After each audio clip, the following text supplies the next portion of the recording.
आगे बढ़ने से पहले पिछली किसी फाइल में कोई भी किसी भी तरह का डाउट है तो पूछ सकते हैं। ड्राइव पर शेयर किया आपने, ठीक है। तो आसिम नाम है ना आपका?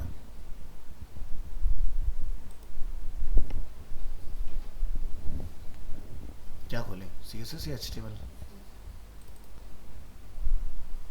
वर्टिकल नेविगेशन, क्या प्रॉब्लम आ रही है आपको इसमें? नेविगेशन के अंदर आ रहा था।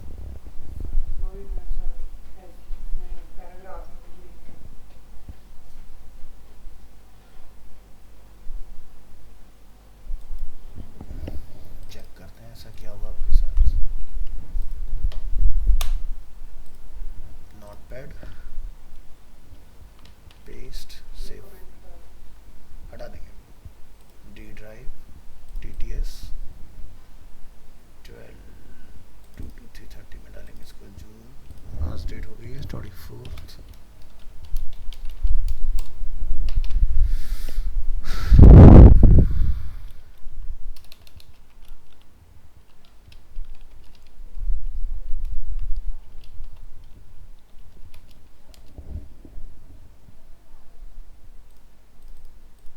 ये कोड आपने खुद लिखा था? हम्म,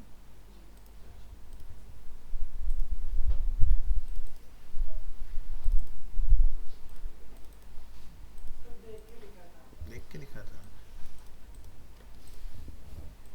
ईमानदार व्यक्ति है नहीं? क्या अंदर आ रहा है? इसके अंदर आ रहा है तो पैडिंग डाल दो थोड़ा सा।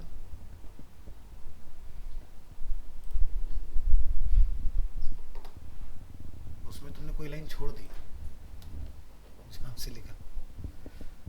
और पैराग्राफ के लिए तो तुमने कुछ लिखा भी नहीं इसमें, और कमेंट भी सही से नहीं लगाया।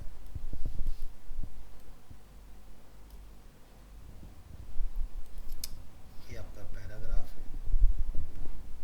अब पैराग्राफ इज अ सीरीज, तो इसके अंदर चला गया। तो आपने यूएल को कितना विड्थ दिया है? 25%, ठीक है। तो बाकी का 75% किसके पास है? यहाँ तो कोई है ही नहीं उम्मीदवार। पैराग्राफ को क्यों देंगे? पैराग्राफ को किसी कंटेनर में डालोगे ना, तो यहाँ पर आप एक डिप बना दो और उसके अंदर पैराग्राफ को कॉल करो, ठीक है? सही है, ऐसा करना है।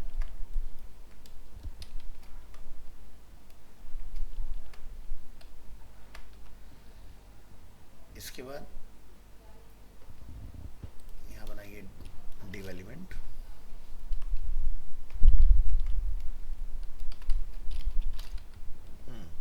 इसको विड्थ ऑफर करेंगे।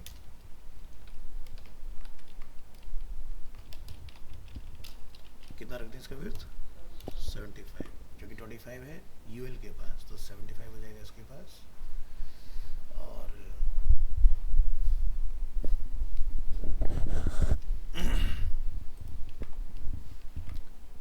डॉट हटाइए इसके आगे से। चलिए चेक करके देखेंगे। अब देखो यहाँ पर आ गया इस तरह से, लेकिन ये इसके अभी भी नीचे ही है। अगर हम ध्यान से देखें इस डिव को, तो अभी भी इसके नीचे ही है, देख रहे हो? लेकिन आपका टेक्स्ट जो बाहर आ गया उससे, है ना? तो डिव को बाहर निकालने के लिए आप क्या करोगे? आपको लिखना पड़ेगा लेफ्ट से में कितना गैप रखना है, ठीक है? तो आपने यहाँ पर कितना रखा था? विड्थ 25%। और आपने इसकी पोजीशन क्या डिफाइन की है? पोजीशन फिक्स्ड डिफाइन की है आपने। ओवरफ्लो का आपने ऑटो रखा है, ठीक है।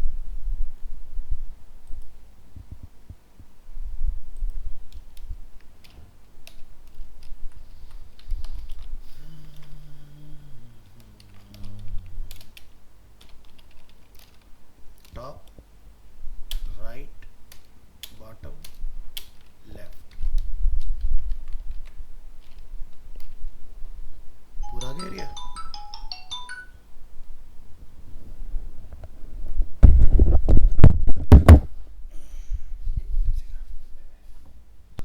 आपका देख सकते हैं ये एरिया बाहर आ चुका है इस तरह से।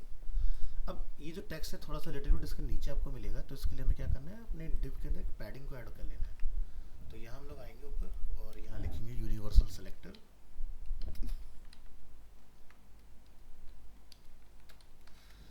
क्या लिखते हैं, बॉक्स साइजिंग बॉर्डर बॉक्स।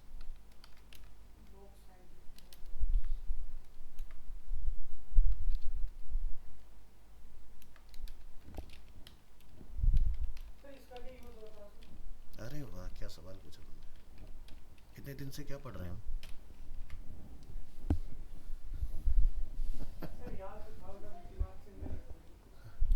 हाँ? ये पैडिंग को जो अब जैसे यहाँ पर क्या है ना, अगर मैं इसको ना डिफाइन करूँ तो क्या होगा, समझो। अगर मैं यहाँ पर 75% में पैडिंग ऐड करूँगा ना, तो वो परसेंटेज में टोटल हो जाएगी। बट अगर मैं ऊपर लिख दूंगा तो वो टोटल नहीं होगा। तो चलो पहले ऐसे डाल के देखते हैं पैडिंग।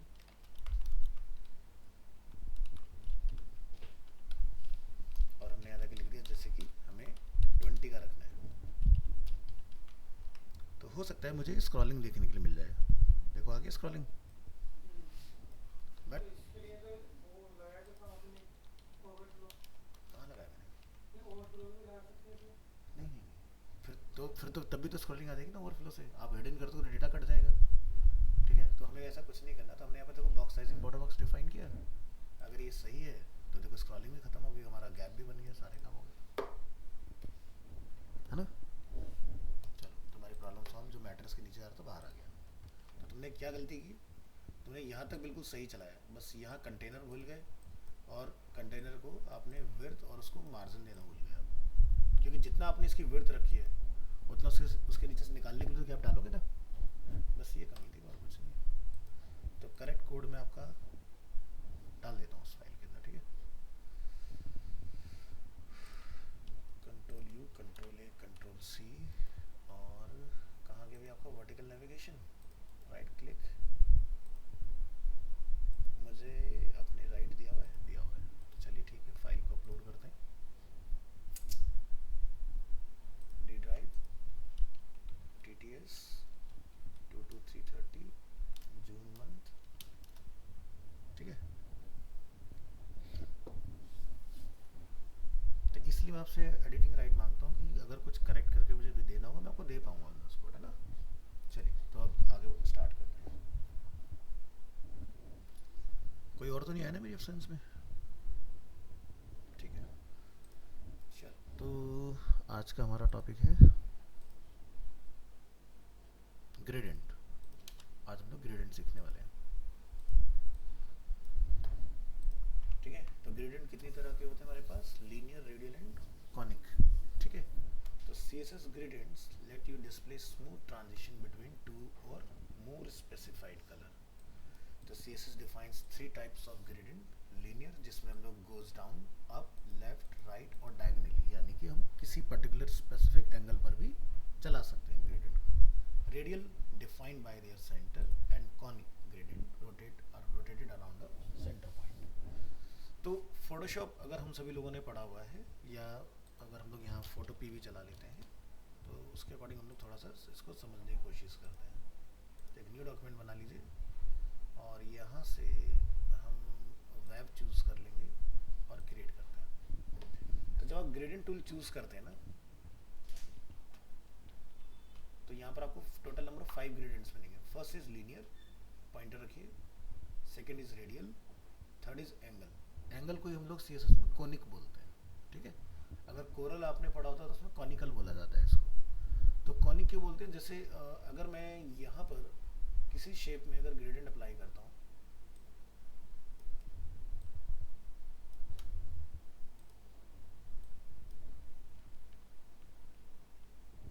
डिफॉल्ट करेंगे यहाँ से और प्रेस करेंगे G फॉर ग्रेडियंट टूल, और यहाँ से आप कोई ग्रेडियंट चूज कर लीजिए इस तरह से और इसको चूज कीजिए, ठीक है। तो क्या दिखाई देगा आपको, सेंटर में हार्ड पॉइंट दिखाई देगा, यानी कि एक ये आपका क्या बोलते हैं इसको, अगर आप सेंटर में फोकस करें इसको तो आप यहाँ देखेंगे ये जो बिगनिंग और एंडिंग होती है कलर की, वो कभी भी इसमें ना स्मूथ नहीं होगी, एक हार्ड पॉइंट के साथ हमेशा एंड होता है आपका। इसी में जो रेडियल है, ये सेंटर से आउटसाइड या आउटसाइड टू सेंटर, चॉइस अपनी कैसे चलाना चाहते हैं हम लोग, ठीक है। और ये आपका लीनियर ग्रेडियंट होता है, जब भी हम किसी शेप में फिल करते हैं तो इस तरह का इफेक्ट क्रिएट करता है। अब ग्रेडियंट आपका लाइटनिंग इफेक्ट वगैरह, या जैसे आपको कहीं पर डेप्थ क्रिएट करना हो, बहुत अच्छा इफेक्ट बनाते हैं उस केस में। एक होता है आपका रिफ्लेक्ट, अगर मैं बीच में रख के चलाऊंगा तो दोनों साइड में कलर रिपीट हो जाएगा इस तरह से। और लास्ट क्या होता है अपना, यहाँ पर आप देखेंगे डायमंड ग्रेडियंट, तो इस तरह से एक कलर का डायमंड क्रिएट होगा इसमें। तो जैसे अगर हम लोग यहाँ से मूड वगैरह अगर चेंज कर लेते हैं, जैसे कि डिफरेंस मूड, तो आप यहाँ देखेंगे आप बहुत अच्छे से एब्स्ट्रैक्ट इफेक्ट यहाँ से निकाल पाओगे इसके अंदर, ठीक है। तो इस तरह की चीज़ें इसमें अवेलेबल है।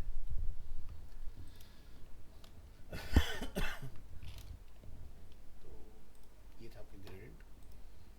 अब मान लो जैसे एक होता है तरीका, थोड़ा सा फोटोशॉप पे भी आपको टिप दे देता हूँ। आप लोग जनरली क्या करते हैं, जैसे आपको कोई ग्रेडियंट डालना होगा तो आप एक शेप बना लेंगे इस तरह से। चलो नहीं हो रहा सेंटर तो बाद में भी कर सकते हैं, कोई दिक्कत नहीं है।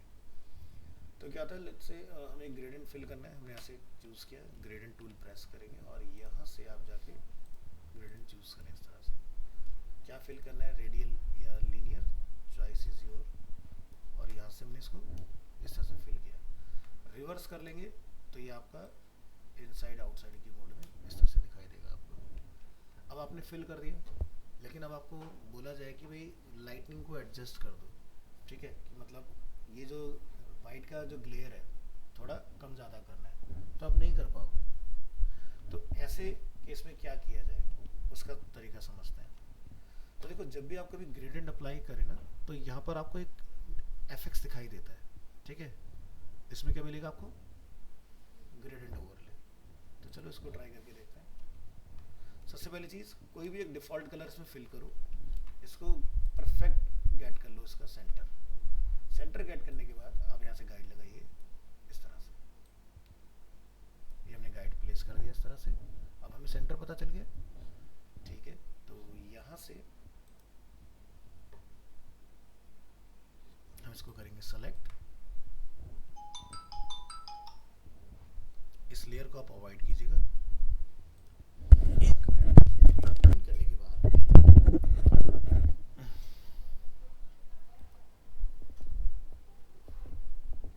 यहाँ से आप चूज करें ग्रेडियंट ओवरले, ठीक है। तो ये आपका एक इफेक्ट ये हो गया इस तरह से, ठीक है। एक और आपको तरीका मिलता है, यहाँ से आप क्लिक करेंगे और यहाँ से आपको एक ऑप्शन मिल जाएगा ग्रेडियंट, ठीक है। हम ग्रेडियंट चूज करेंगे, तो देखो ग्रेडियंट फिल करने का ऑप्शन है क्या हमारे पास। यहाँ से हम क्या चूज करेंगे, रेडियल। और रिवर्स करना चाहे तो रिवर्स कर सकते हैं। अब देखो इसमें आपको बेनिफिट क्या मिला, बेनिफिट आपको ये मिला कि क्लाइंट कहता है कि भाई लाइट का एंगल चेंज कर दो, तो कर सकते हैं ना। पहले वाले में नहीं कर सकते थे आप, ये डिफरेंस आ गया, ठीक है।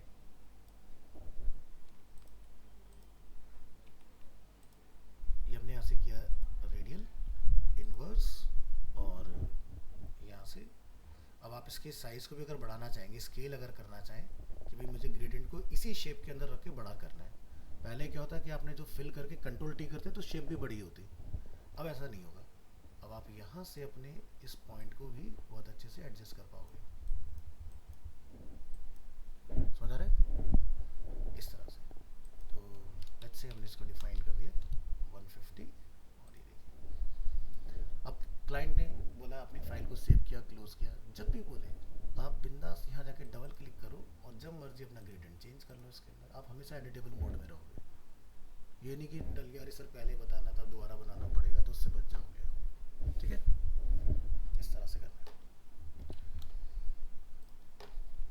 तो जैसे कि मैं आपसे बात करता ना कि इफेक्ट वगैरह जैसे अगर हमें कुछ क्रिएट करना होता है तो ग्रेडियंट बड़े कमाल की चीज़ है। जैसे आपने यहाँ देख लिया इसको, अब जैसे मैं इसका एक बेस मार्क कर लेता हूँ यहाँ पर, और जैसे आपके पास क्या होता है, एक ब्रश टूल होता है ना, इस लेयर पे कुछ नहीं है, चूज़ कीजिए ब्रश टूल, ब्रश के साइज को बढ़ाइए, सॉफ्टनेस रखिए इसके अंदर,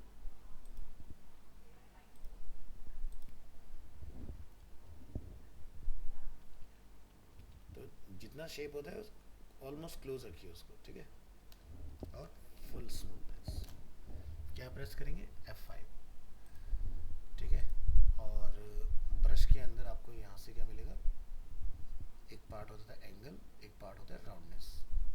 जैसे भी मैंने इसको 50% राउंड किया, या और करना चाहते हो आप तो यहाँ से कर सकते हो।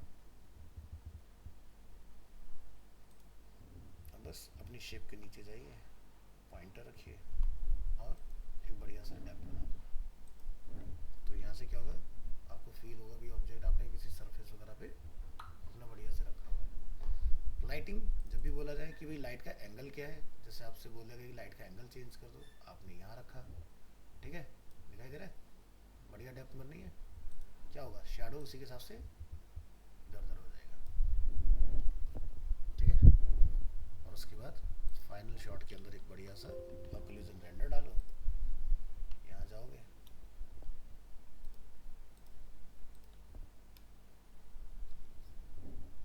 नहीं तो बिना किसी कलर वलर के भी हम लोग लाइटिंग से खाली खेल सकते हैं, अगर लाइट की सही नॉलेज सीखी है तब। चलो अभी तो ग्रेडियंट का हमने देख लिया, 3 तरह के ग्रेडियंट हमें मिलेंगे सीएसएस में। फोटोशॉप में टोटल नंबर ऑफ 5 ग्रेडियंट्स होते हैं, तो इस तरह से आपने याद रखना है, लीनियर, रेडियल और इसको हम क्या बोलते हैं वहाँ पर, एंगल, ठीक है। तो 1 बाय 1 चलते हैं लीनियर ग्रेडियंट के साथ।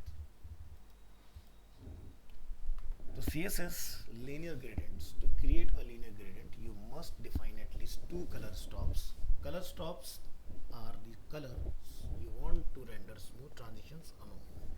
You can also set a starting point and a direction or an angle along with the gradient effect. So background image, यहाँ स्पेलिंग मिस्टेक हो गया है, तो बैकग्राउंड इमेज में ही ग्रेडियंट कॉल होता है। आपने यहाँ पर लिखना है लीनियर ग्रेडियंट कीवर्ड, यहाँ आएगा direction, first colour name, second colour name और इसी तरह से मल्टीपल कलर आप यहाँ पर पास कर सकते हैं।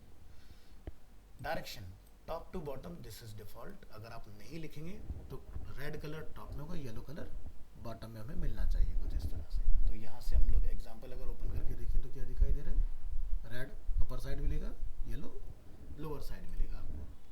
तो यहाँ पर हमने रेड और येलो को डिफाइन किया, तो ये वैल्यू क्या रहेगी डिफॉल्ट डायरेक्शन में, टॉप टू बॉटम। बाकी के लिए जैसे लेफ्ट टू राइट तो आप लिखेंगे ओनली टू राइट, अब आपका जो एंगल होगा वो चेंज हो जाएगा, देखिए, है ना, रेड हमारा लेफ्ट साइड, येलो हमारा राइट साइड। इसी तरह से आप कीवर्ड चेंज करिए, to right, to bottom, to left, to top, ठीक है।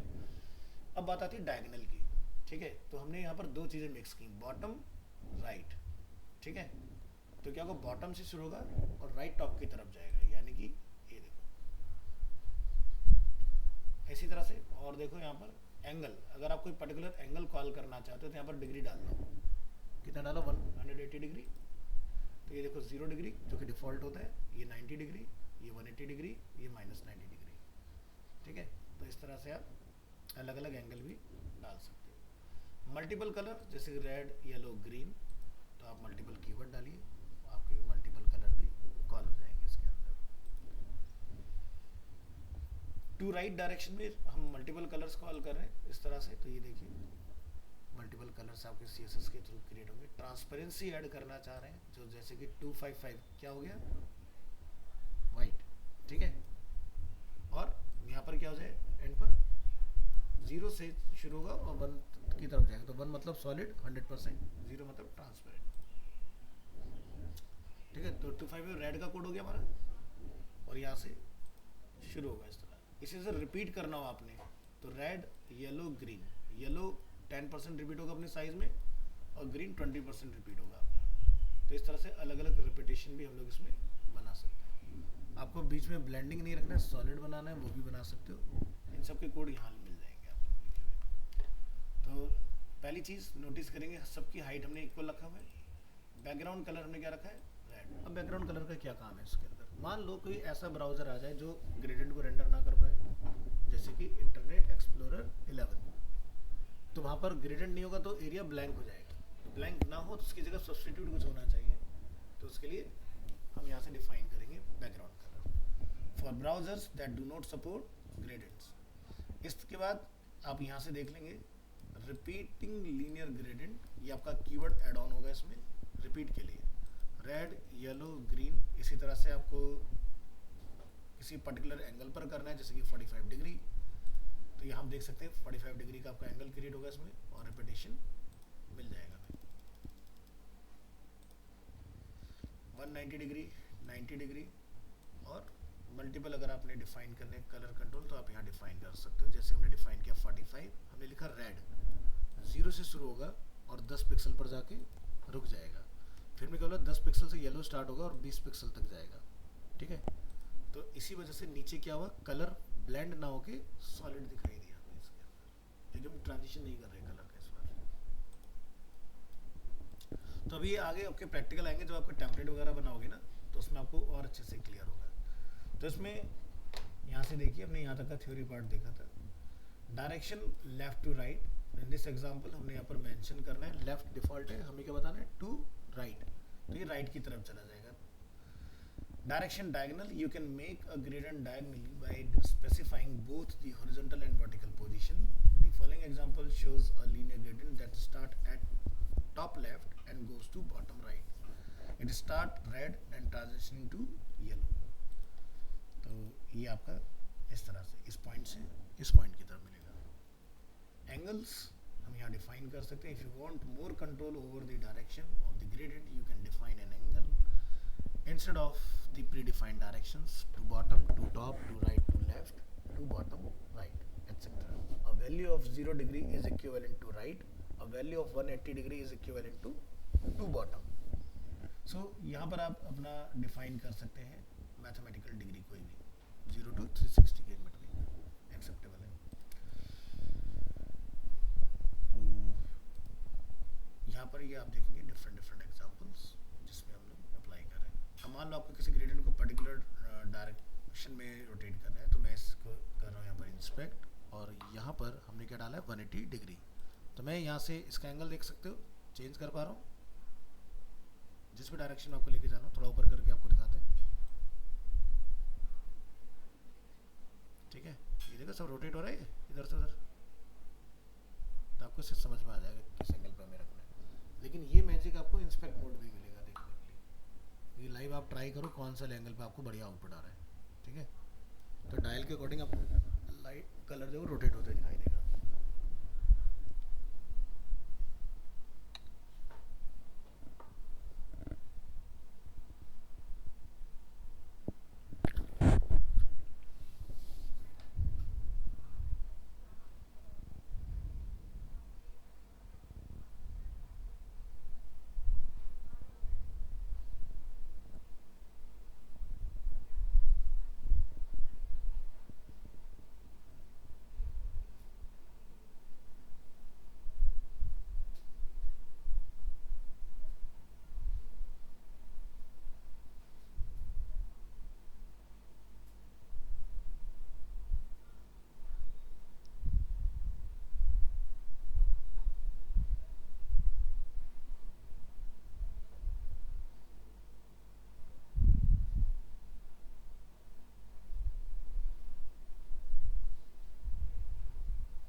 हमारा ग्रेडियंट वाला पार्ट।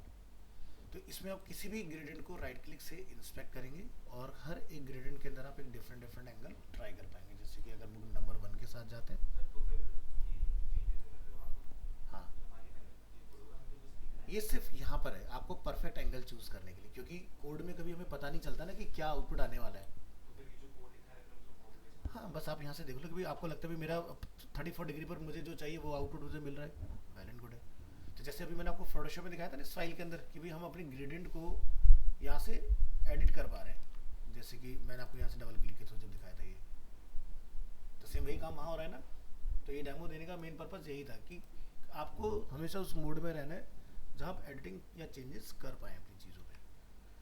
तो चलिए ये पार्ट है। ट्रांसपेरेंसी के लिए आपको ध्यान रखना है 0 यानी कि ट्रांसपेरेंट के लिए और 1 यानी कि 100%। तो आप यहाँ देखेंगे to add transparency we use the RGBA function to define the color stops. The last parameter in the RGBA function can be a value from 0 to 1 and it defines the transparency of the color. 0 indicates full transparency, 1 indicates full color यानी कि no transparency। तो यानी कि आप यहाँ देखेंगे आपका ये रेड स्टार्ट पॉइंट पर रहेगा 0 और एंड पॉइंट पर ये हो जाएगा आपका 100%, इस तरह से वाइट टू रेड। रिपीट आप यहाँ पर करा सकते हैं रेड येलो ग्रीन। अगर हम लोग रिपीटेशन नहीं डालते हैं तो जितनी भी वर्थ में आप डालोगे ये इक्वली डिवाइड करेगा।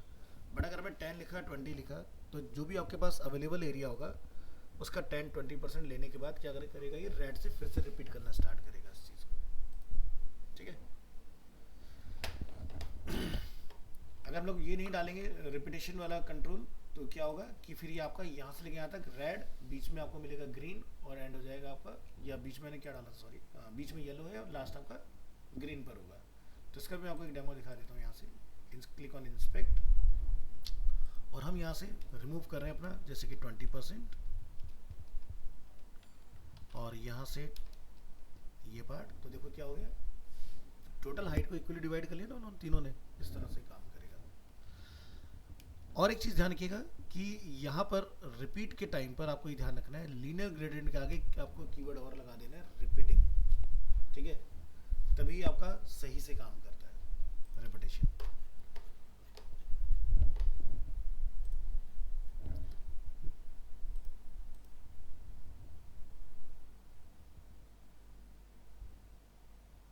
नेक्स्ट पर आते हैं। नेक्स्ट आपके पास radial gradient. Radial gradient is defined by its center. To create a radial gradient you must also define at least 2 color stops. Syntax, background image, radial gradient, shape, size at position, start color and last color। ये क्या है, एक generic syntax हो गया इसका। So by default shape is ellipse, यानी कि अगर आपने 1:1 का भी लिया होगा ना तो elliptical बता होगा आपका ग्रेडियंट, ठीक है। तो shape is ellipse, size is farthest corner and position is centre. So radial gradient evenly spaced colour stops, this is default. तो हम यहाँ पर डिफाइन कर रहे हैं ये रेड येलो ग्रीन। तो आप यहाँ देख सकते हैं इस तरह से हमें कुछ दिखाई देगा। अगर आप चाहते हो कि परफेक्ट सर्कल अचीव करें तो उसके लिए आपको एक कीवर्ड इसमें ऐड करना रहेगा यहाँ पर सर्कल, वो भी आगे मिल जाएगा आपको। Radial gradient differently spaced colour stop, तो जैसे कि हमने उसमें देखा था क्या नाम है लीनियर के अंदर, तो वैसे हम लोग यहाँ पर इसको कंट्रोल कर सकते हैं कि कौन सा कलर कितने रेडियस में फ्लो करेगा, ठीक है। तो जहाँ पहले इवन डिवाइड था अब की बार आप कस्टम कंट्रोल से उसको हैंडल कर पाओगे। सेट शेप, तो क्या डाला हमने यहाँ पर circle. The shape parameter defines the shape. It can take a value circle or ellipse. Ellipse is default.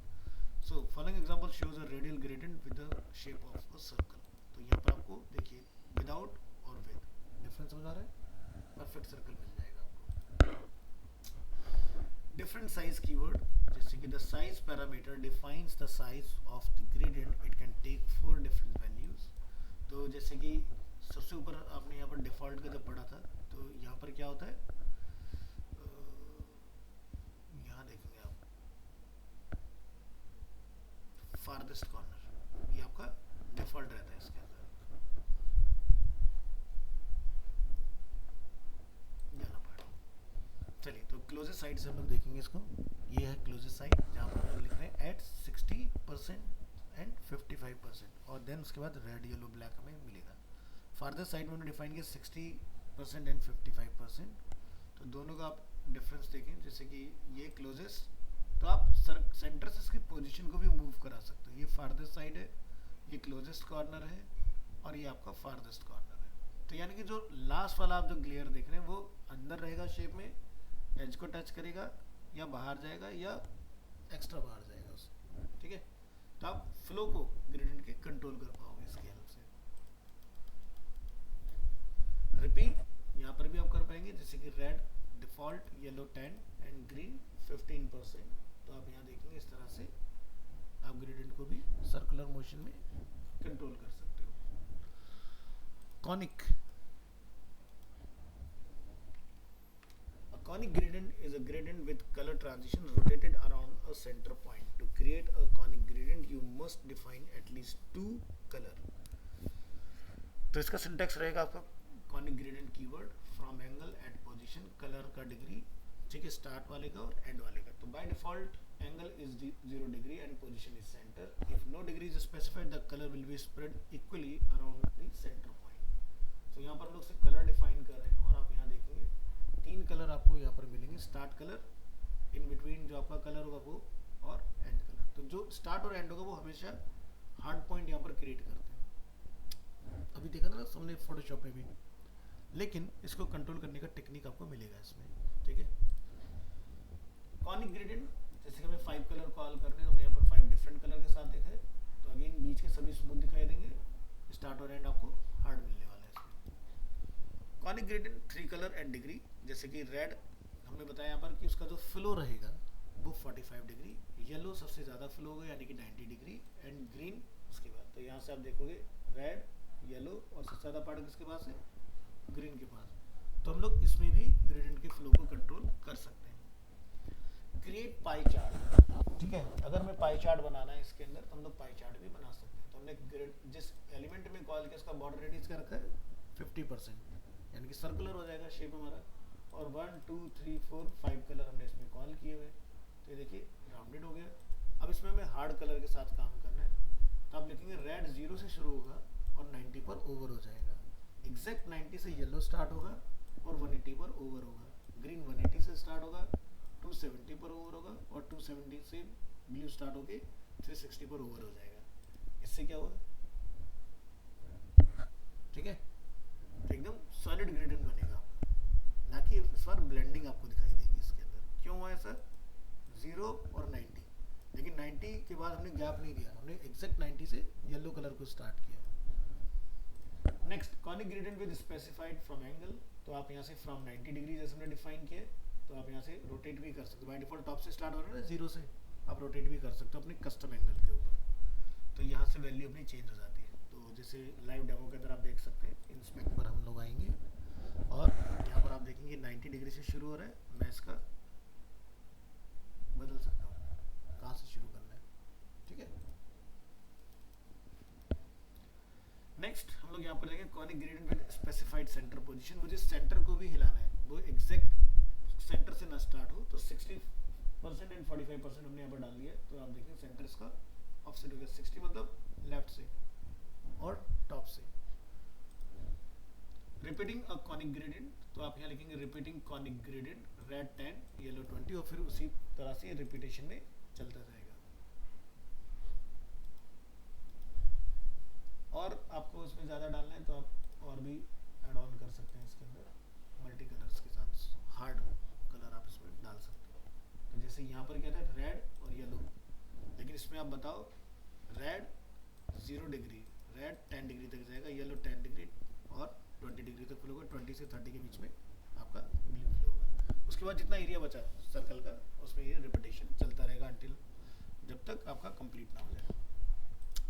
तो ये था आपके 3 पार्ट ग्रेडियंट के। अब इनमें सबसे ज़्यादा यूज़ में कौन सा आता है, लीनियर ग्रेडियंट। कैसे देखें इसको, जैसे एक एग्जांपल के थ्रू समझाएंगे आपको। आपका एक बैच अभी ओवर हुआ है, इस पे आते हैं।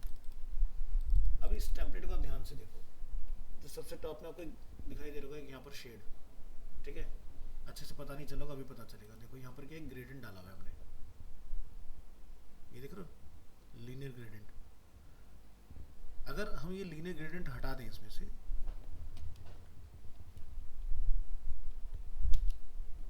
फर्क पता चल रहा है?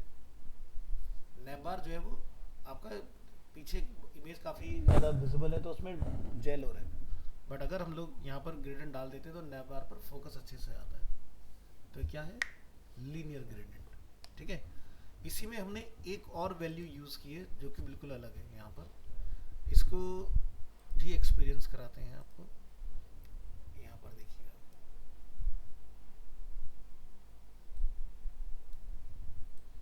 देखिए अगर मैं यहाँ पर ये 233 पिक्सल्स ना लिखूँ तब क्या रिजल्ट मिलेगा मुझे?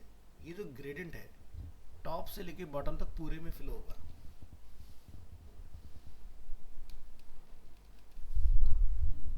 तो पूरी इमेज को ओवरलैप कर लिया ना ग्रेडियंट ने। हम चाहते हैं सिर्फ नैप बार के नीचे, तो जितना नैप बार की हाइट है सिर्फ उतनी हाइट यहाँ लिख दो, तो सिर्फ नैप बार के नीचे ही इफेक्टिव रहेगा, बाकी एरिया आपका ट्रांसपेरेंट हो गया। ठीक है, तो प्रैक्टिकल करेंगे तो और अच्छे से समझ पाओगे इसको, बट अभी फिलहाल मैंने आपको दिखाया कि ये यूज होंगी चीज़ें आगे जाके। नेक्स्ट टॉपिक है हमारे पास शैडो इफेक्ट। शैडो दो तरह से आप अचीव कर पाएंगे सीएसएस में, one is text and other is box. Basic आपने दोनों का देखा हुआ है। CSS text shadow, with CSS you can add shadow to text and to elements. Text के साथ बात करेंगे। The CSS text shadow property applies shadow to text. In its simplest use, you only specify the horizontal shadow 2 pixels and the vertical shadow 2 pixels. तो यहाँ पर हमने define किया है H1 और इसमें हमने shadow डिफाइन किया 2 pixels from x axis and 2 pixels from y axis। तो आपको ये डबल दिखाई देगा टेक्स्ट इस तरह से। ठीक है, अभी शैडो कभी भी हार्ड नहीं होता है, हमेशा सॉफ्ट होता है। तो उसके लिए अभी हम लोग आगे देखेंगे ब्लर किस तरह से करना है। नेक्स्ट शैडो का हमें कलर क्या रखना है, तो जैसे डिफॉल्ट आया आपका ब्लैक, हमने इसको रिप्लेस किया विद रेड। नेक्स्ट हम इसमें ब्लर डिफाइन करें कि 2 पिक्सल्स का ब्लर रेडियस होना चाहिए। तो ये देखेंगे then add a blur effect to the shadow. तो ये देखिए अब रेड कलर एकदम हार्ड नहीं दिखेगा, सॉफ्ट इफेक्ट में दिखाई देगा आपको। इसी तरह से हम यहाँ पर जैसे इसमें डिफाइन करें कलर अपना वाइट के साथ, तो अभी क्या होगा, आपको टेक्स्ट थोड़ा सा ना वाइट बेस के ऊपर ही सिर्फ ड्रॉप शैडो की वजह से आपको टेक्स्ट विजिबल हो रहा है। अगर मैं ड्रॉप शैडो हटा दूंगा तो टेक्स्ट आपका वाइट विजिबल नहीं होगा। तो ये एलिवेशन जो आपको दिखाई दे रहा है, 3D जो डेप्थ आपको मिल रहा है वो शैडो की वजह से मिल रहा है। नेक्स्ट, अगर आप ऑफसेट ना डालें, ठीक है, जैसे अभी आप देखोगे तो इधर की साइड में हमें डेप्थ कम मिल रहा है अपर साइड में, लेकिन बॉटम की साइड में डेप्थ बहुत अच्छा है हमारे पास। क्योंकि 2 pixels x and 2 pixel y हम ऑफसेट नहीं करना चाह रहे। हम चाहते हैं चारों तरफ से ब्लैक का ग्लो या जो भी कलर हम लोग डालेंगे वो इक्वली ग्लो करना चाहिए या ग्रो करना चाहिए। तो x और y हमने क्या किया, 0 ब्लर 3 पिक्सल। तो यानी कि आपका जो टेक्स्ट होगा उसके बाहर चारों साइड से आपको रेड कलर का आउटर ग्लो इस तरह से प्रॉपर देखने के लिए मिलेगा। अब ऐसा नहीं कहीं कम कहीं ज़्यादा, है ना। Next, multiple shadow. हमें लगता है भी हमें 2 कलर यहाँ पर इन्फ्यूज करने हैं, तो जैसे हमने यहाँ पर एक रेड डिफाइन कर दिया, एक हमने यहाँ पर डिफरेंट ब्लू कलर डिफाइन कर दिया। तो आप यहाँ देखिए 2 कलर आपको अपने शैडो के अराउंड दिखाई देंगे इस तरह से। इसी तरह से अब यहाँ पर अगर इसका कुछ बॉर्डर जैसा कुछ इफेक्ट क्रिएट करना चाहें तो ये भी हम लोग कर सकते हैं यहाँ पर। तो ये देखो, अगर छोटे साइज पे देखोगे इस तरह से मिल जाएगा। 1 pixel 1 pixel XY, 2 pixel blur और ब्लैक क्या हो गया, कलर। 0 0 यानी कि हम ऑफसेट नहीं कर रहे, लेकिन जो ब्लर है उसको हम कितना डाल रहे हैं, 25 पिक्सल्स, और कलर रहेगा ब्लू। तीसरा हमने डिफाइन किया 0 0 5 पिक्सल और डार्क ब्लू। तो कलर धीरे धीरे आपका डार्कर की साइड में आपको जाते हुए दिखाई देगा। तो ये देखो ब्लर इफेक्ट काफ़ी दूर तक आ रहा है, इतना उसमें पता नहीं चलेगा जितना आप इस वाली स्क्रीन पर देख पाओगे।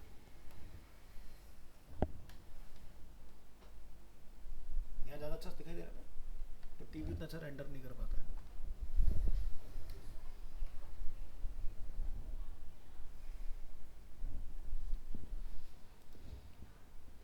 इसी को हम लोग नेगेटिव में भी ट्राई कर सकते हैं। तो इसमें आपको कुछ इस तरह का इफेक्ट है। देखो उससे ही हमने क्या बना दिया, बॉर्डर आउटलाइन। ठीक है, टेक्स्ट के ऊपर आउटलाइन बनती नहीं है वैसे, बट इसके साथ आप बना सकते हो। अब बात करेंगे बॉक्स शैडो, दूसरा एग्जाम्पल। क्या? हाँ हाँ हाँ हाँ, सबसे पहला एग्जाम्पल वही तो था।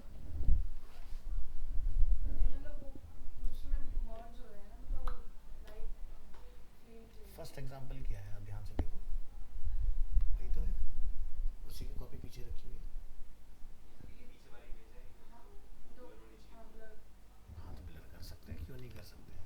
यहाँ पर जाइए, राइट क्लिक कीजिए, कंट्रोल अपने पास है ना, यहाँ जाएंगे, इसको मैं इसी में ऐड कर देता हूँ नीचे की तरफ। और क्या चाहिए, ब्लैक कलर ब्लर करना है या ऐसे हार्ड रखना है? ब्लर करना है, डाल दो 2 पिक्सल, सही है। और अगर कलर भी चाहिए तो कलर भी डाल दो, है ना। यही था सवाल, कुछ और था? हाँ, हो जाएगा।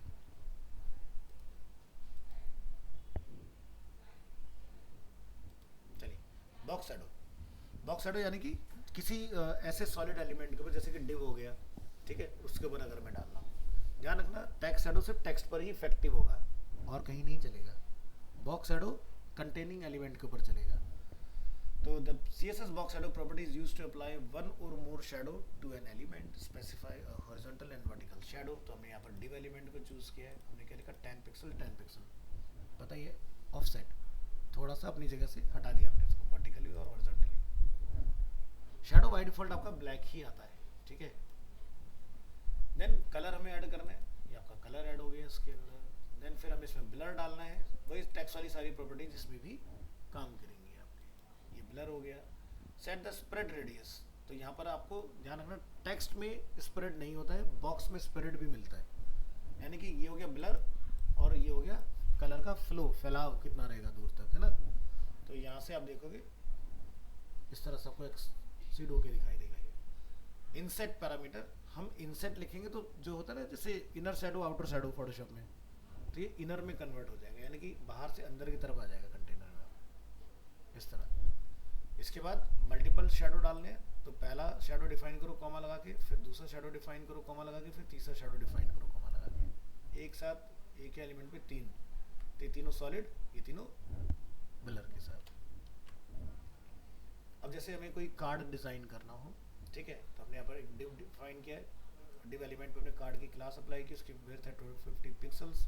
डार्क शैडो हमने डिफाइन किया है, तो ये क्या है, एक्स में 0, वाई में 4 पिक्सल, 8 पिक्सल का ब्लर, स्प्रेड 0 और कलर ब्लैक, जिसकी इंटेंसिटी कितनी रहेगी 20%।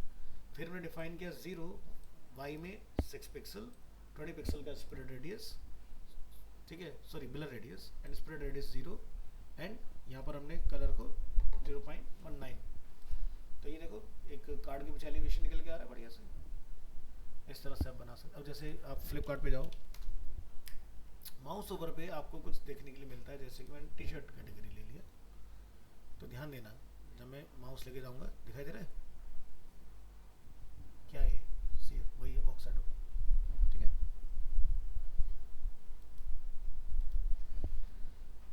क्रिएट पोलराइड कार्ड, तो हमने एक क्लास बनाई है कार्ड के नाम से और डिव एलिमेंट पे कॉल कर रहे हैं उसको।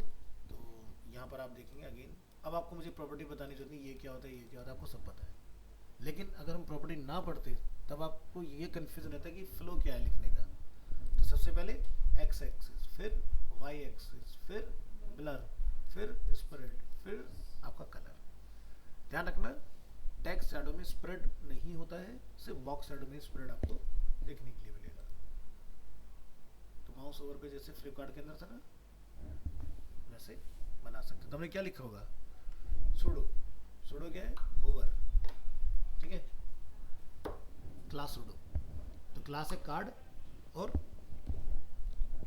होवर सुडो है हमारे पास, ठीक है। और ये आपका काम डन।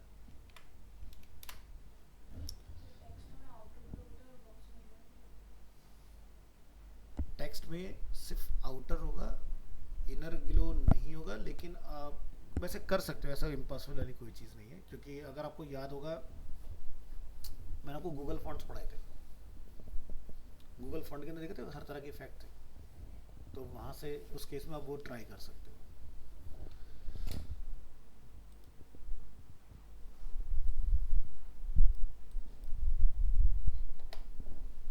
नेक्स्ट टॉपिक हमारे पास text effects, CSS text overflow, word wrap, line breaking rules and writing modes. तो text overflow, word wrap, word break and writing mode, ये हमारे पास 4 ऑप्शन है। तो सबसे पहले शुरू करेंगे टेक्स्ट ओवरफ्लो। तो कौन बताएगा टेक्स्ट ओवरफ्लो क्या होता है?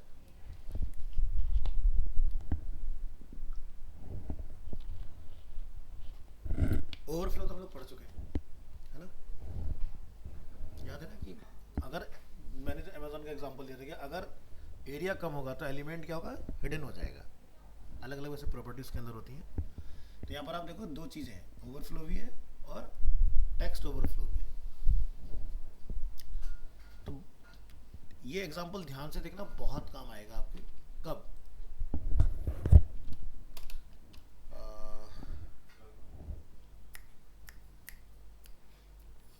आज तक पे चलते हैं। तो मान लो कि आपके पास कोई न्यूज़ है और जगह कम है, तो क्या लिखा है, टू बी कंटिन्यू, यानी कि ट्रिपल डॉट आ रहा है ना वहाँ पर, ये चीज़ ये उसी से ही बना है। ठीक है, जो भी आप प्रॉपर्टी पढ़ने जा रहे हो, तो जहाँ भी आपको ट्रिपल डॉट मिले समझ जाइए। या जैसे अगर मैं फ्लिपकार्ट का एग्जांपल ले लूँ, बहुत अच्छे से समझ पाओगे, क्योंकि भाई अलग अलग वेंडर जो यहाँ पर लिस्टेड है और जिनके नाम है वो पूरे यहाँ पर आ नहीं पाते। तो देखो ट्रिपल डॉट सब में लगा रहे हैं ना, लेकिन जब मैं क्लिक करूंगा तो मैं पूरा नेम यहाँ पर देख पाऊंगा इसका क्या लिखा है। तो पॉली कॉटन जहाँ लिखा था उसका आगे ब्लू टी शर्ट मेंशन था, है ना, बट वो पूरा आया नहीं इसके अंदर क्योंकि एरिया कम है ना। तो ऐसे केस में हम लोग इस टेक्निक का इस्तेमाल करने वाले, जो आप आज पढ़ोगे इसमें। तो चलिए, एक पैराग्राफ है टेस्ट 1, हमने क्या लिखा, overflow hidden and text overflow clip. Clip मतलब दिखेगा नहीं, है ना। फिर दूसरे में क्या करा, हिडन, और इस बार हमने क्या लिखा, बस ये डॉट बनाएगा, अपना बने ना डॉट, हमने तो क्या लगाया नहीं, तो सीएसएस अपना बना देगी ट्रिपल डॉट उस जगह पर।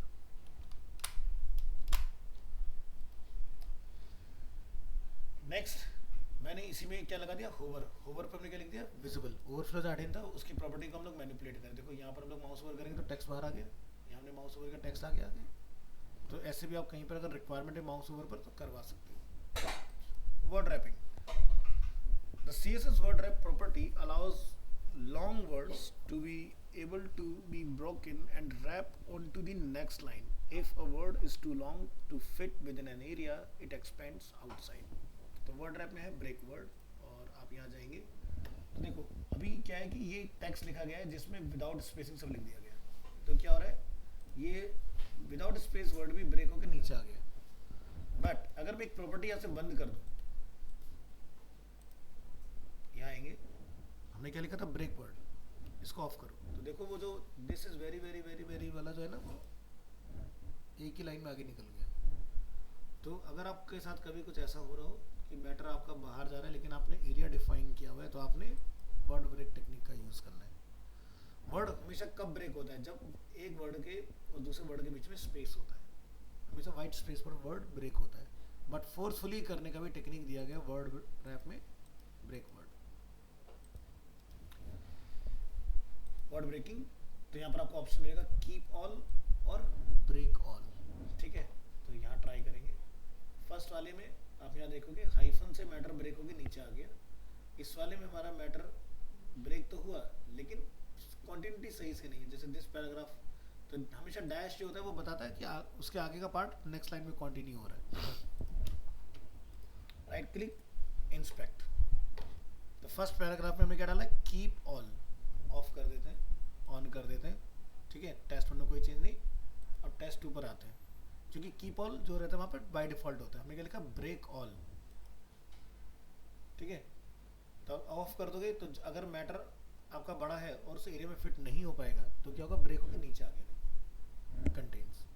और अगर आपने ऑन कर दिया तो क्या होगा, जितना एरिया बचा था उतने में जितने लेटर वो डाल सकता डालेगा, उसके बाद के रिमेनिंग नेक्स्ट लाइन में भेज देगा आपके। तो ये आपका डिफरेंस है।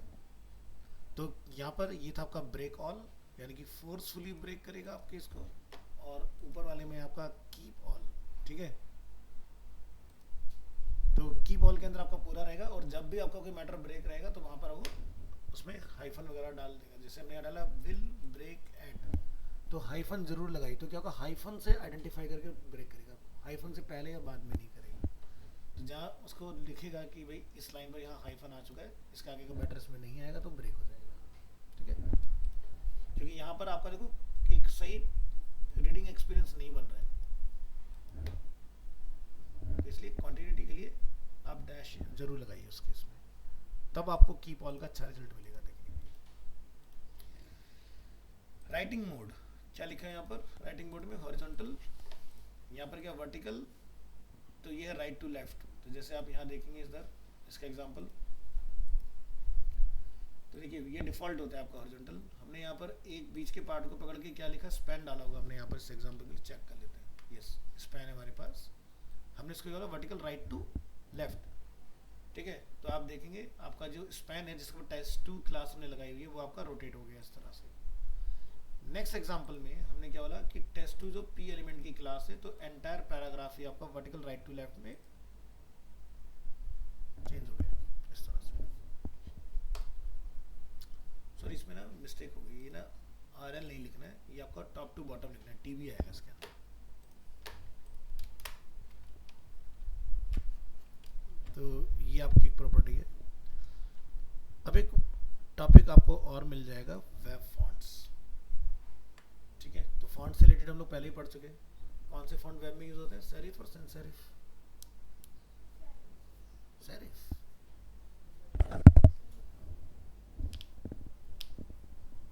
क्या पहचान होती है सेरिफ और सैंस सेरिफ की? हाँ, एज निकले होते हैं, यानी टेल पर कर्व होता है। ठीक है, तो आपने क्या बताया था, सेरिफ। इतने दिन पढ़ने के बाद ऐसा क्यों?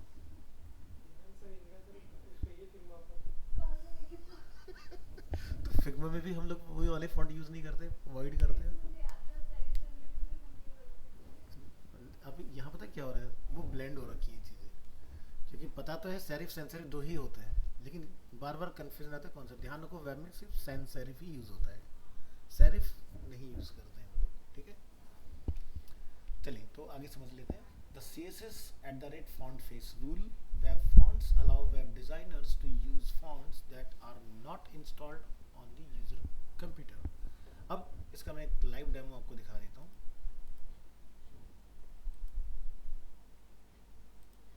ये देखिए, इस वेबसाइट में जितने भी फॉन्ट्स आप यहाँ देख रहे हो, ये इस कंप्यूटर में इंस्टॉल्ड नहीं है, लेकिन ये सभी फॉन्ट हमने इंपोर्ट किए हुए। ये देखें ना, वेब फॉन्ट सारे हमने इस तरह से डिफाइन किए हुए। अब ये वेब फॉन्ट को अगर मैं डिसेबल कर दूं, तो आप देखेंगे इस वेबसाइट का आउटपुट कैसा हो जाएगा। Right click here, click on inspect, और इंस्पेक्ट भी नहीं करेंगे, डायरेक्ट Ctrl+U प्रेस कर लेंगे इसके केस में, और चलते हैं हेड सेक्शन के अंदर। हेड सेक्शन में आप यहाँ पर माई स्टाइल को अनलॉक करेंगे, और जो मेरी फर्स्ट वाली लाइन है, मैं इसको यहाँ कर देता हूँ कमेंट कुछ इस तरह से। ठीक है, अच्छा ये ऑलरेडी इंपोर्ट हो रखा है, तो ये चल रहा है, तो इसको मैं मैनुअली करूँगा फिर। ठीक है, तो यहाँ आते हैं, नोटपैड,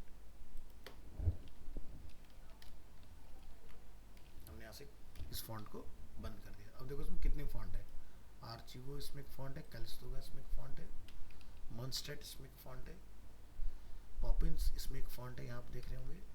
ठीक है, तो न्यूनिटो एक फॉन्ट है इसके अंदर। टोटल इस वेबसाइट में 5 डिफरेंट फॉन्ट्स यूज हुए। फाइल को हमने सेव किया, सेव करने के बाद जब आप उसको वेब ब्राउजर में रिलोड करेंगे, तो देखो काफ़ी चीज़ें नॉर्मल सी होगी ना इसके अंदर, और जैसे हम लोग इसको ऐड करेंगे यहाँ से, तो आप देखेंगे वेबसाइट के लुक एंड फील में थोड़े से आपको चेंजेस कॉस्मेटिक दिखाई देंगे। तो ये सारा पार्ट जो पॉसिबल हो पा रहा है वो इस फॉन्ट के थ्रू पॉसिबल हो पा रहा है हमारा। तो फॉन्ट कैसे इंपोर्ट होता है वो सब चीज़ आप आगे चल के भी सीख जाओगे। तो फिलहाल का हमारा इंपॉर्टेंट टॉपिक है font face rule. Web fonts allow web designers to use fonts that are not installed on the user's computer. When you have found what the font you wish to use, just include the font file on your web server and it will be automatically downloaded to the user when needed. So your own fonts are defined within the CSS font face rule. So different font formats की बात कर लेते हैं, जैसे कि एक होता है हमारे पास TTF जिसकी फुल फॉर्म होती है True Type Font. TrueType is a font standard developed in late 1980s by Apple and Microsoft. क्योंकि सबसे पुराने जो दिग्गज हैं वो यही दोनों हैं, ठीक है, या तो Microsoft या फिर Apple. TrueType is the most common font format for both the Mac OS and Microsoft Windows operating system. Later on introduced OpenType fonts, ठीक है, जिसको हम OTF बोलते हैं. OpenType is a format for scalable computer fonts. It was built on TrueType and is registered trademark of Microsoft. OpenType fonts are used commonly today on the major computer platforms. फिर आता है हमारा web का.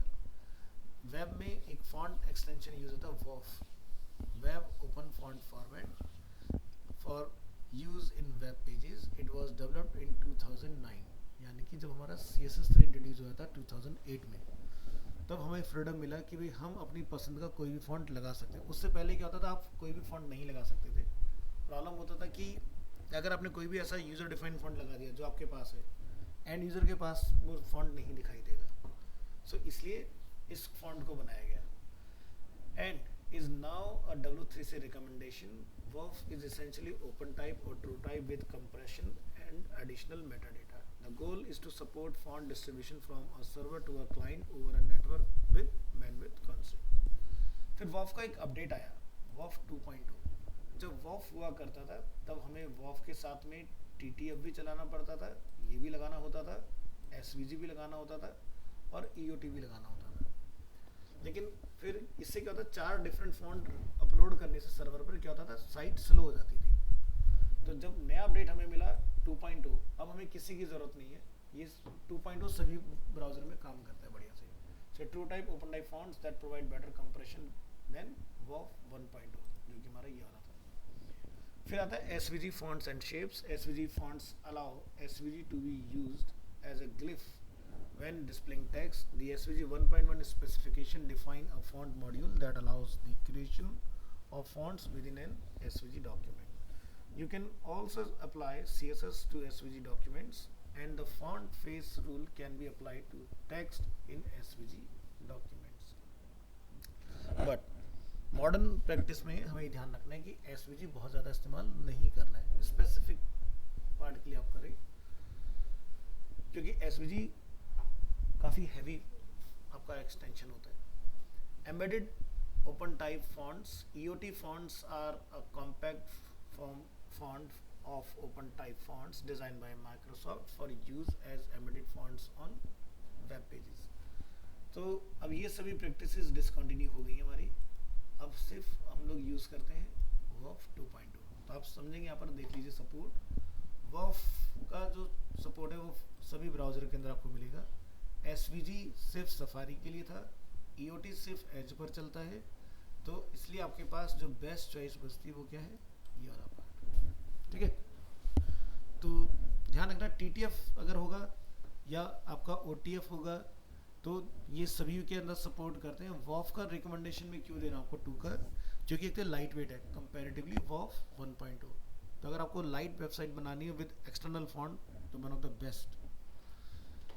The font format only work when set to be installable.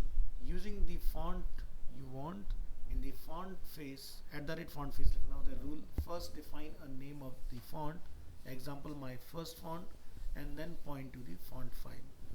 Always use lowercase letter for the font URL. Uppercase letter can give unexpected result in Internet Explorer. तो यहाँ पर आप देखेंगे हमने लिखा है font face, font का नेम है my first font, आप कुछ भी रख सकते हो. सोर्स के अंदर हमने अपने फॉन्ट फोल्डर से एक फॉन्ट बताया Vertigo_18 वेब फॉन्ट, और इसका टाइप क्या है WOF. तो क्या होगा, जब भी आप कहीं पर लिखोगे फॉन्ट फैमिली में माय फर्स्ट फॉन्ट, आपको इस तरह से डिफरेंट फॉन्ट देखने के लिए मिल जाएगा। तो हम लोग कस्टम फॉन्ट कैसे बनाते हैं, एक वेबसाइट होती है फॉन्ट स्क्वेरल, यहाँ जाइए, इसमें आपको मिलेगा वेब फॉन्ट जनरेटर, यहाँ पर जाके आपको किट बनाना होता है। तो देखो अभी आपने देखा थोड़ी देर पहले फॉन्ट कुछ और आ रहा था, लेकिन जैसे पेज लोड हो फॉन्ट चेंज हो गया, तो यानी कि यहाँ पर भी किट का इस्तेमाल हुआ है। तो ऐसे आपकी वेबसाइट जब किसी ऐसे यूज़र के पास ओपन होगी जिसके पास वो फॉन्ट नहीं है, तो वो ऑटोमेटिकली चेंज हो जाएगा। ठीक है, अपलोड फॉन्ट में जाएंगे और हम यहाँ से फाइंड करेंगे डाउनलोड के अंदर, जैसे कि हमारे पास ये एक फॉन्ट है। अब ये फॉन्ट हमारे कंप्यूटर में अवेलेबल नहीं है, हमने इसको यहाँ पे किया ओपन। ओपन करने के बाद यहाँ पर ये अपलोडेड लिखा हुआ जाएगा इस तरह से। क्या टाइप है फॉन्ट का, OTF। अपन इसको चेंज करेंगे यहाँ से, अग्रीमेंट ऑप्टिमल रखिए एंड डाउनलोड योर किट पर क्लिक कर दीजिए।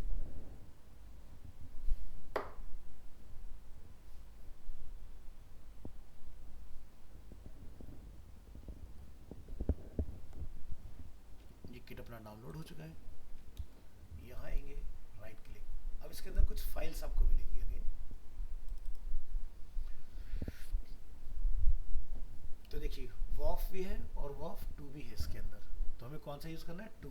क्यों यूज़ करना है, देखो इसके नाम में देख लो, ये कितने है 32 KB और ये कितने 25 KB। दोनों ही चल सकते हैं किसी भी ब्राउज़र के अंदर, लेकिन आप 2 के साथ जाइए क्योंकि लाइट वेट है। इसके बाद आपको एक CSS फाइल इसमें मिलेगी जिसको आप नोटपैड में ओपन करेंगे। आपके लिए कोड पहले से ही लिखा हुआ है जो आप पढ़ रहे थे, टॉपिक फॉन्ट फेस बना के दिया ना वेब फॉन्ट वेब किट ने। तो आपको कुछ नहीं करना, बस अपने कंप्यूटर में जहाँ भी आप स्टाइल टैग में कोडिंग करोगे सबसे ऊपर ले आके इसको कॉल कर दो, और जहाँ भी आपको फॉन्ट की रिक्वायरमेंट होगी इस फॉन्ट को कॉपी करके उस क्लास में कॉल कर दो। तो करके दिखाते हैं।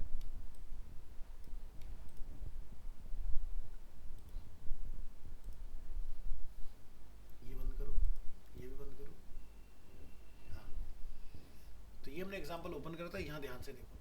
तो सबसे ऊपर हमने क्या रखा है, वही फॉन्ट फेस जिसमें हमारा फॉन्ट रखा हुआ है, और नीचे हमने क्या करा, पेज के अंदर क्या लिखा हमने, यूनिवर्सल सिलेक्टर। कहीं भी कुछ भी अगर टेक्स्ट लिखा जाए तो वहाँ पर क्या लिखा आना चाहिए, फॉन्ट फैमिली में माय फर्स्ट फॉन्ट। अब जैसे हमने जो भी नोटपैड फाइल ओपन की, यहाँ पर क्या है, फॉन्ट का नेम लिखा हुआ है ना।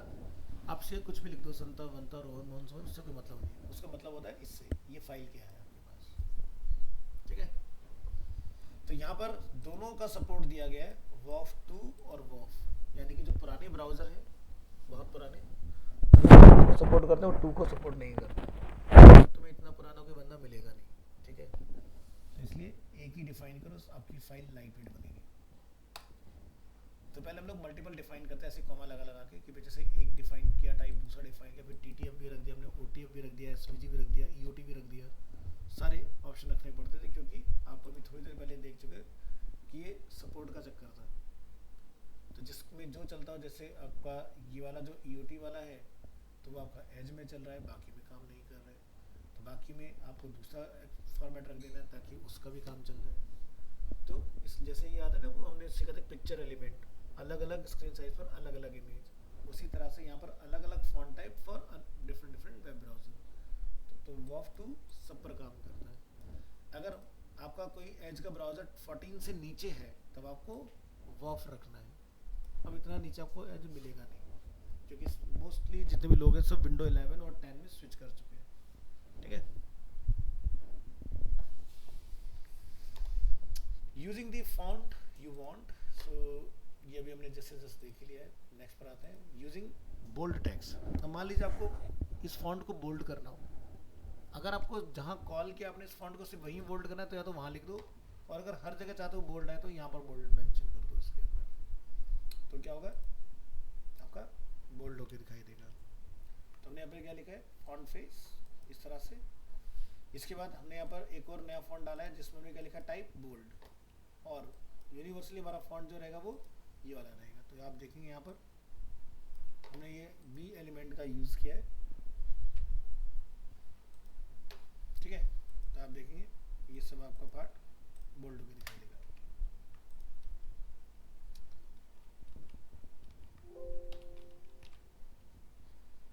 So the file sensation underscore bold dot wof is another font file that contain a bold character for a sensation font. So browser will use this whenever a piece of text with the font family my first font should render as bold. This way you can have many font face rules for the same font. तो आज हम लोग font पर अपना topic over करेंगे. Next class में हम लोग सीखेंगे अपना ट्रांसफॉर्मेशन.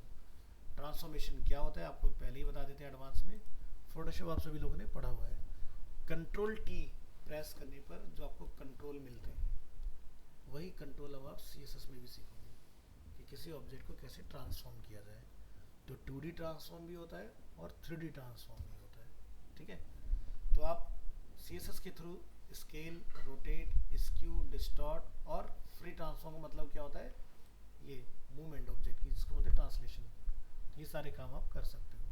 तो एक या तो टूल है, वहाँ टूल नहीं है, तो मैनुअली कैसे किया जाएगा तो आप सीख जाओगे CSS के. तो ये थे आपके आज के टॉपिक.